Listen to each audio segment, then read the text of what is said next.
welcome to Nonsense, Season 4, Episode 33, our big story and our second show of the week. And I haven't been able to say that for a long, long time. I'm Jeff Parker. I'm CJ Little. This time we're looking at Little Assassins, the mosquitoes you thought you knew. Up next. All the mosquitoes I know are assholes. They are. Little, tiny assholes. There have to be some good ones out there who are like well-meaning, pollinating, good buzzers who are simply misunderstood, don't you think?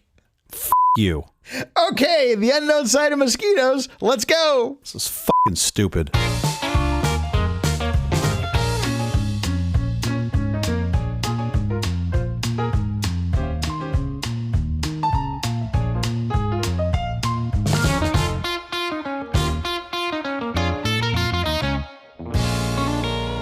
We're in the midst of a synchronized global explosion. Public health agencies warn that mosquito-borne diseases now trigger over 300 million clinical cases annually as little buzzy populations surge worldwide.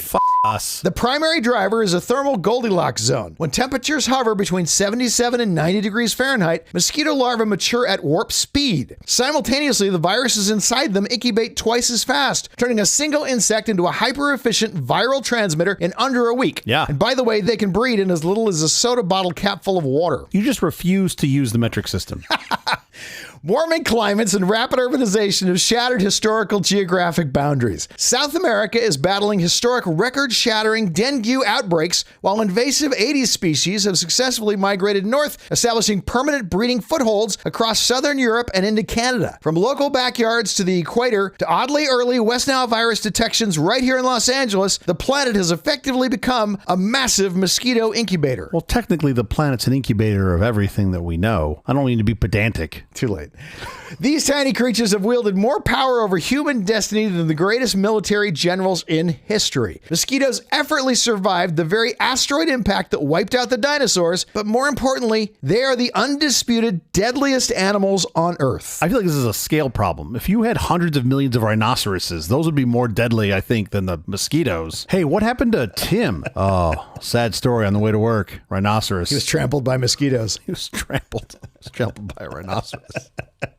Poor Tim. Poor Tim. So let me make sure I understand this, because sometimes I get a little lost. Okay. So first, we're going to convince everyone to throw away their beloved nonstick pans. Okay. And now, if your nonstick pans aren't thrown away by now, I know, that's the problem. Trust me. We can't help you. And now we're going to tell them. By the way, you threw yours out. Yeah. That was pretty impressive that you got all new pans. Yeah. We've convinced all of our listeners to throw out their nonstick pans because we are compelling and we brought the receipts. Great. Okay. And now we're going to tell them that getting bitten by mosquitoes can be deadly. Is that right? I don't think we're the first to say it. I feel like we should be the happy show. This is going to go over great. I got good news for you. Yeah? The mosquitoes actually don't bite you. Wait, I've been bitten by a mosquito. They don't bite you. Huh? Listen, okay. You have some favorite things about mosquitoes to talk about, and I do too. So you want to take turns? We'll go back and forth. That is a very broad use of the word favorite. I don't know if I have favorite things about mosquitoes to talk about. You have favorite things. Jump in. With the exception of wasps, I don't think there's anything that I dislike more than mosquitoes. Mosquitoes I might dislike more than wasps. Yeah. I can't even, like a porcupine. I'd rather have to deal with a porcupine than mosquitoes. Plus, you don't get attacked by thousands of porcupines. Okay, I'd rather deal with a swarm of ninja porcupines than mosquitoes. Nobody wants to deal with mosquitoes. Fair enough. But yes, there are some interesting facts when it comes to mosquitoes. Okay. One in particular, surprises everyone when I say this. They don't actually bite you. Yeah. There's no contraption where they bite you. And people are like, oh no, they stick you with a needle. Right. That's also not entirely true. It is partially true. Oh no, it's much worse than that. It's actually much worse than that. Yes. You wish they bit you. You wish they pierced you. You wish they just flew up and just pierced you and took out a little blood and went on their merry way. No, mosquitoes have something like 6 needles. I mean, that's what they used to call them. Now they call them microfluid jets, I think. But in the past, they called them needles. They have these like 6 different needles. Yeah. It's like the first thing is this bundle, which looks like a single stinger, but it's this bundle of all the needles. It's called a fascicle. Okay. It's wrapped in a protective sheath that bends backwards when they first go to pierce your skin. Unless they've been circumcised. Unless they've been circumcised. But 2 of these needles are equipped with microscopic teeth, and they are like these little saws, and they cut cleanly through your skin. So they literally saw into your skin. It saws into your skin. That's just the first 2 needles. Yeah. The next 2 needles are like little mini jaws of life. Pry it open. And these are these mandibles. They're retractors, right? They hold the skin apart so that the other needles can do their work. And then you've got one that's a main straw. It's the one that you think of. It's the one that sucks sucks up the blood. It has, I guess it has some sort of like chemical tip on it where it is very efficient at finding capillaries. Like it can find a capillary in your body in seconds. The final needle pumps what effectively is their saliva into you. That saliva keeps your blood from congealing. From clotting. Congealing? Congealing. From clotting. It keeps your blood from clotting. Yeah. It's an anticoagulant, and it keeps your blood flowing smoothly and also acts as a local anesthetic, which I find very kind. Yeah, no, sure. I find it nice that they numb you a little bit. So you don't know you're being bitten. Before they extract your blood. So you don't know, right? I mean, this is literally, you can see evolution at work here. The ones that don't give you the anesthesia, they all got swatted. Sure. The ones that do, because you knew they were there, they survive. Anyway, they got away with it. 6 needles. So it is kind of fascinating when these things land on you that it's actually this like choreographed ballet of needleage in order to extract some blood from you. Yikes. What do you got? You've heard of Revolutionary War heroes like George Washington, Nathaniel Greene, Daniel Morgan, Marquis de Lafayette, and the father of the Navy, John Paul Jones. Those are all Revolutionary War heroes? Revolutionary War heroes. There's a high probability you've never heard of the general who arguably had the largest success fighting off the British. Don't tell me. Buzzy McBuzzface. He really got in there and got it done, didn't he? He did. In fact, I'd say were it not for General Buzzy McBuzzface, we in America right now would all be speaking English. Huh? Wait, what? Oh, wait. I see what you did there. It sounds wild, but yes, mosquitoes acted like brutal, inadvertent biological weapons that helped Americans secure independence. If you see the show Hamilton, they sing about how American armies are outgunned and outmanned. They don't bother to mention, and they think, wow, such brilliant military strategy won the day. That's not what happened at all. During the late stages of the Revolutionary War, the conflict shifted heavily into the American South, specifically into the swampy, hot lowlands of the Carolinas and Virginia, and the area was absolutely prime territory for mosquitoes, who are the prime spreaders of malaria. Which the folks that had already been here, specifically in Washington's army, had already had some modicum of immunity to, and the Brits did not. Some of them had gotten malaria when they were kids. They had a little bit of acquired immunity. Many enslaved black individuals who were fighting and working in the region possessed genetic traits like the sickle cell trait that offered natural protection against the worst effects of the parasite. The British army, on the other hand, was largely made up of recent recruits from Scotland and northern England, where malaria didn't exist.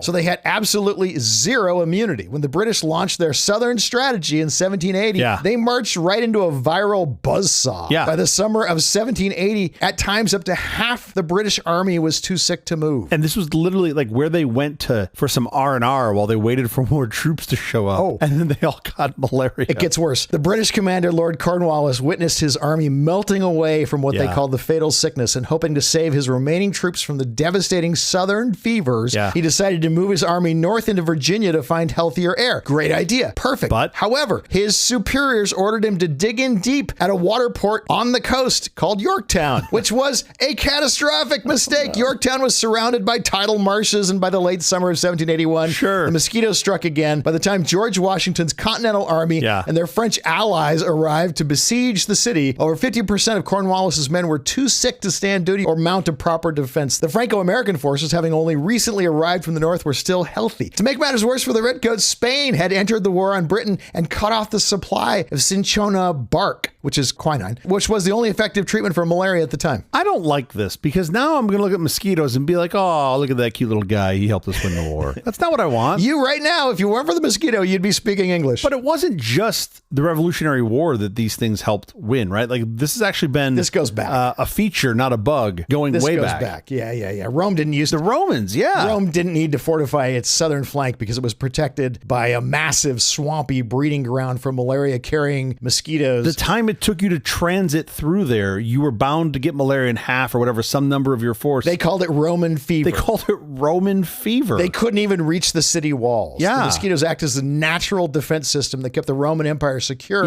from northern and southern invasions for generations. I don't think we have enough history to know how the Romans figured this out, but I don't think they did figure this out. They did seem to figure out that no one can approach from the south because of the swampy lands. This happened again thousands of years later to Napoleon. Because Napoleon, I think, when his troops invaded invaded Haiti. Revolting against French rule in the Haitian Islands, yes. But he sent over something like 31,000 troops to reclaim the colony. 24,000 of them were killed from yellow fever. Which is mosquitoes. Which is from mosquitoes. And that was in like the late 1700s, I believe. Which caused him to abandon his American ambitions and forced him not only to abandon Haiti, but also to sell the Louisiana Territory to the United States. Wow. That's how we got the Louisiana Territory. Which is basically most of the United States, right? I mean, 100%. So most of the U.S. came from effectively mosquito surprise attack. It was delivered to you from mosquitoes. All right. Now, flip it around. There's a massive British force of 40,000 soldiers to invade the Netherlands to open up a new front against Napoleon. Yep. And he intentionally chose not to send his army to fight him because now he knew what he was facing. Yeah. He knew the local marshes were teeming with pestilence, and Napoleon famous wrote to his Minister of War, we must oppose the English with nothing but fever. In a month, half of them will be in hospitals, and he was right. Zealand fever, which is malaria, infected 40% of the British force, killing thousands and forcing a humiliating retreat without Napoleon firing a single major shot. It's amazing. You know what else is cool about this? Yeah. The British didn't learn. No. This happened to the British repeatedly. They did not learn. They were convinced that this was a different place and a different time. It was also only like 35 years later. It wasn't like it was hundreds of years later and it was lost to the sands of time. Right. It was not a huge gap of time. In one of the only recorded instances of using mosquitoes as an international biological weapon, retreating Nazi forces in World War II deliberately destroyed the hydraulic pumps draining Italy's Pontine marshes. They purposefully flooded the region with brackish water to create the ultimate breeding ground for mosquitoes who are a notorious malaria vector. The biological trap succeeded in stalling the Allied advance for months and triggered a massive malaria epidemic that afflicted over 100,000 Italian civilians. Man,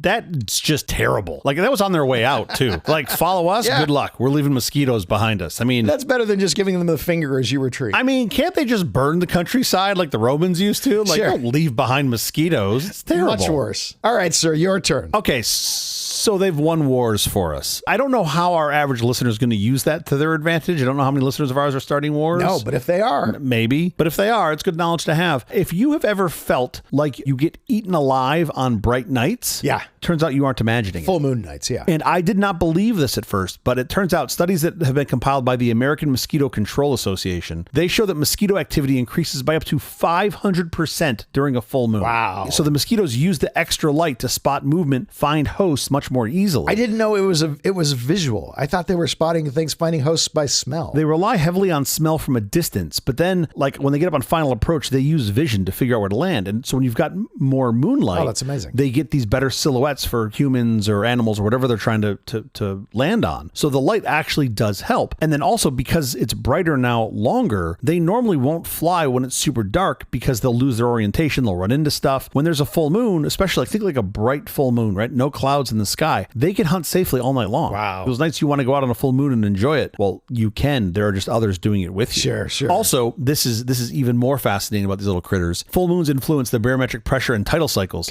which often correlate with spikes in nighttime humidity, which is what they want. Sure. So mosquitoes need that humidity in order to prevent their fragile bodies from dehydrating during flight. So that's fascinating. Yeah, full moon is like the perfect environment, better light, better humidity for them to survive. Wow. In. So yeah, full moon, worse mosquitoes. Your move, sir. Mosquitoes are obsessed with Limburger cheese. Okay. If you want to distract a mosquito, put out some Limburger cheese. The specific bacteria used to ferment Limburger cheese is remarkably similar to the bacteria that grows between human toes.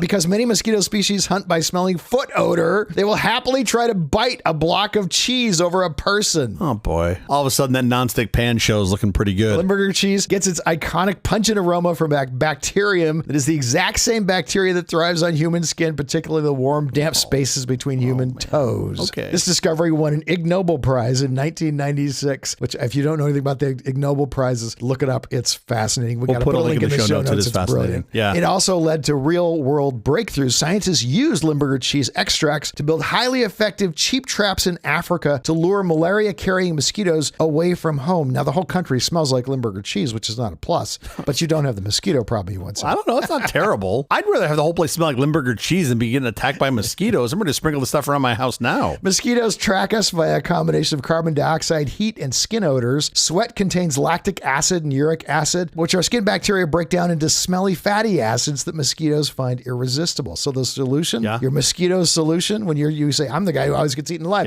Yeah. You're the guy who's not washing his feet. Wash your feet. If you wash your feet with specialized antibacterial soap, you'll significantly reduce how attractive you are to mosquitoes by temporarily wiping out the bacteria they're looking for. So, okay, the takeaway here really, I think, for our listeners. Wash your feet. Before that. Oh, okay. When you walk around and you're just like, you're out with some friends and people, and you're like, oh man, the mosquitoes love me. They just, whatever reason, they just go after me. Yeah. No. Don't say that. Basically, you're saying I don't wash. Yeah. I don't wash. My feet are like Louis the 13th brandy. They've carried around various, no, don't. That's not what you want. No. Okay, well, that's not flattering yourself. That's gross. Thanks for that. Your move, sir. So I love the Limburger cheese angle. Also, this is something that I think a lot of people just gloss over. The mosquitoes that we know today literally bit the dinosaurs. Oh, yeah. And they somehow survived extinction. You mentioned this at the top. Yeah. We have fossil records that show that these things have been around for over 200 million years. Mosquitoes and amber fossils, They fed on dinosaurs. That's the Jurassic Park thing. That's how they have the blood of the dinosaur so that they can use its DNA to recreate it. They have a mosquito that has the blood of the dinosaur in it. That had the blood. Yeah. They survived the asteroid impact that wiped out pretty much everything. Not everything, but almost everything. Most creatures who couldn't survive severe cold. Yes. And the mosquitoes just kind of go to sleep. They just go to sleep. That's what's amazing, right? Is they just, when they get super cold, they go into this very like suspended animation state. I think that they call it diapause. Yeah. Their metabolism drops to near zero until the environmental conditions improve, and then they just snap right back. And that's how we think they survive. What were their favorite dinosaurs to munch on? That's a great question. More importantly, which dinosaurs had the worst smelling feet? I think that's really, that's how they knew. That's exactly it. It was the poor big brontosaurus. That was the one that just got attacked all the time. He's like, I don't know why they love me. Sauropods, duck-billed platypuses, early avian species. They've adapted themselves to basically suck the blood of whatever walks on Earth. Did I mention it's just the females who are sucking the blood? The males actually, they pollinate. What does? As they drink nectar, they are pollinating the males. Trees. Yeah. The males. The males are harmless, right? Right. And one of the ways we're talking about eradicating them is putting out a bunch of sterile males. Yes. And what that means is you just have to get enough male mosquitoes addicted to smoking, and then they can't get excited and they don't breed. But you need the real badass male mosquitoes, the ones that like ride motorcycles. They got little tattoos. They look really cool hanging out in front of their little motorcycles. They are sterile as the day is long. But effectively, they can't impregnate their females. But this is actually something that we've done now, right? Several times where we put out these sterile male mosquitoes, tons of them, like tens of millions of them. And the whole point is to annihilate the population because they breed with the females. They don't lay any eggs. That whole wave of mosquitoes then perishes. Yeah. Oh, yeah. That's incredible. Those females use the blood not for food, but to process their developing eggs. The blood provides a massive burst of iron, lipids, and amino acids that nectar lacks. So wait, if they don't feed on the blood, what do they feed on? They're feeding on what do they eat? Sugar. They're feeding on nectar. Nectar, they're like bees or other insects. And exactly, they are pollinating trees and plants as they grab their nectar. The females need that blood hit in order to reproduce. So so if we annihilate all the mosquitoes, will we harm plant populations? Pollination, yeah, exactly. Oh, that doesn't sound great. Well, you make a choice. You make a trade-off. Yeah. Would you like to all die from malaria, or would you like to have pollinated plants? At some point, there's a balance, right? No. Screw those plants. Get rid of them all. The males lack the mouthpart strength that allows them to pierce human skin, so they can't do what the females can do. Oh, those males only have 4 needles. Their stinger is structurally designed to only sip the exposed liquids. So they're just a softer part of the species. Clearly. Wow. All they want to do is use their little soft stinger and just go sip on some cosmopolitans. Exactly. And just enjoy their time. Just dress in all white. The males are lovely. It's the females. They're just terrible. The males are lovely. I mean, I've been saying this for years. Every time I go to the Abbey, I'm just like, man, you guys are great. The West Hollywood mosquitoes are just fantastic. They are chill, and they will take you out. They make no judgment. They're absolutely fun to hang with. Plus, they make their yards look nice. They do make their yards look lovely. I'm not a fan of the mosquitoes that do the skin sawing. Yeah, the females. So if that's the females, I feel like this is a good time to be gender biased. Females who are trying to breed, not even necessarily trying to eat, because that's not what they're doing. They're trying to prep themselves for eggs. Google is trying to persuade, I think, California and Florida to let them release release a whole bunch of AI selected mosquitoes, the same sort of sterile male process, but using like AI to select them, which I just find fascinating. Like why would you have them AI selected? What is the benefit? I think it's picking the sterile males from the females. Like there's some mosquito factory somewhere that's spitting out sterile males. I don't know how else you get them. That's so bizarre. It's so bizarre to me. But like the fact that there are people that are willing to try this stuff to get rid of the mosquitoes, I just find fascinating. Yeah. But there's some places you can go that, you know, that have like effectively no mosquitoes. Like they have something that's built in that gives them like this mosquito-free shield. And where would that be? Well, one of those places happens. Because I want to go there. Well, okay, so you would normally think it'd be somewhere dry, right? Because they need water to breathe. Makes sense. However, Iceland appears to have some sort of magical mosquito-free shield. Oh, sure.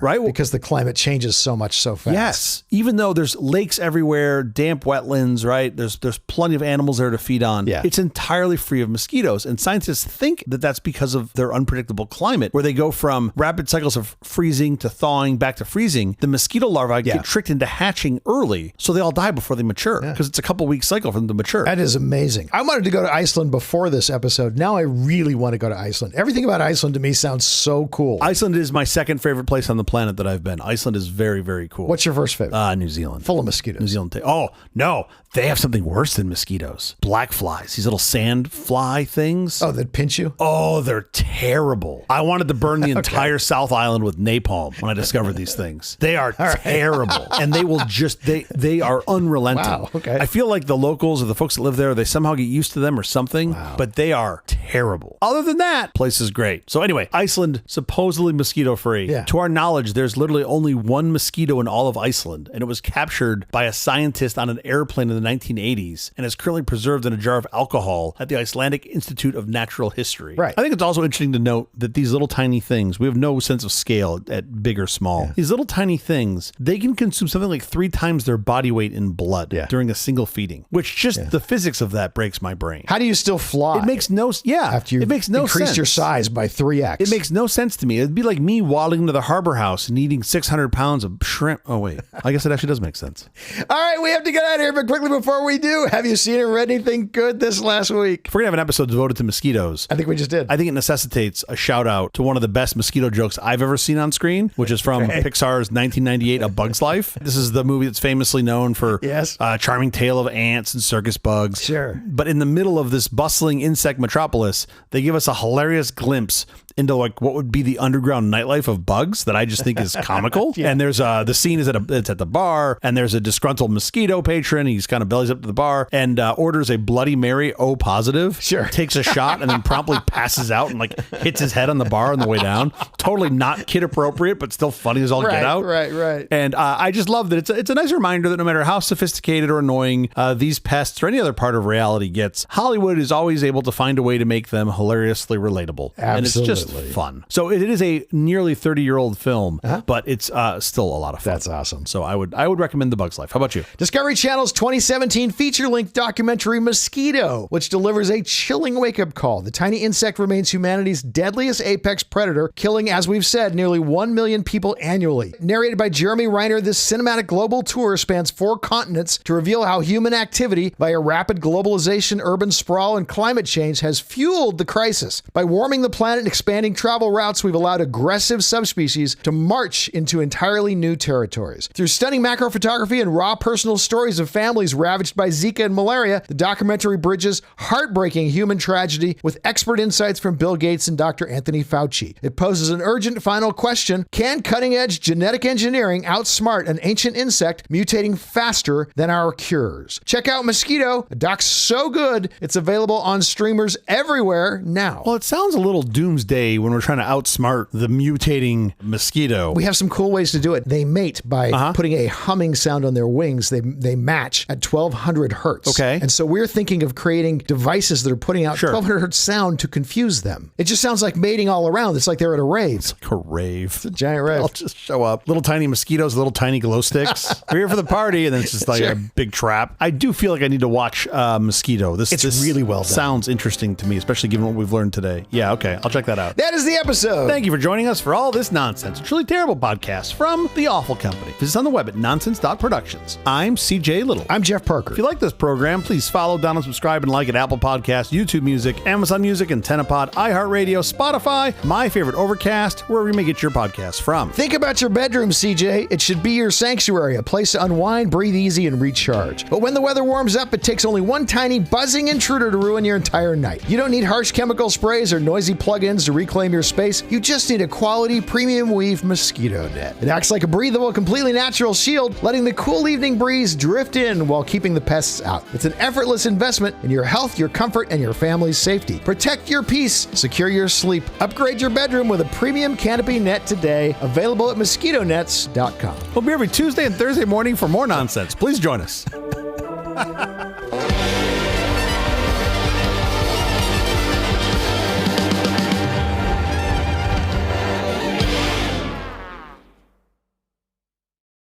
We still get mosquitoes in the house, even with screens on our windows. Close the doors. Yeah, they're small enough that they can come in when we open the door to get the mail. Don't get your mail. That does solve the problem, you're right.